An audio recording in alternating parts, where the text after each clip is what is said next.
வராதீங்கன்னு பல தடவை சொல்லிட்டேன். காவேரி என் பொண்டாட்டி. இவளுக்கு நான் தான் வாங்கி தரேன். அதுதான் எனக்கு மரியாதை.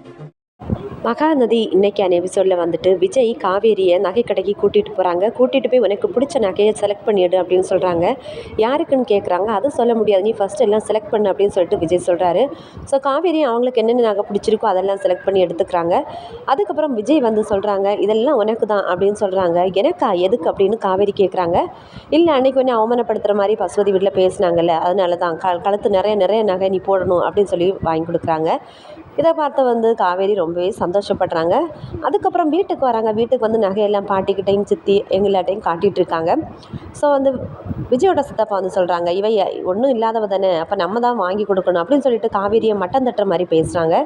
இதை கேட்ட விஜய்க்கு ரொம்ப கோவம் வந்துட்டு, என்னோட பொண்டாட்டி வந்து காவேரி தான், அவளுக்கு நான் வந்து என்ன வேணாலும் பண்ணுவேன், எங்கள் விஷயத்தில் எப்போவும் தலையிடாதீங்க, அவளை மட்டம் தட்டி பேசாதீங்க அப்படின்னு சொல்லிட்டு வந்து வார்னிங் பண்ணுற மாதிரி பேசுகிறாரு. இன்னொரு தடவை இப்படி வந்து எப்போவுமே நடந்துக்காதீங்க, சித்திக்காக தான் நான் பொறுத்துட்ருக்கேன் அப்படிங்கிற மாதிரி பேசுகிறாங்க.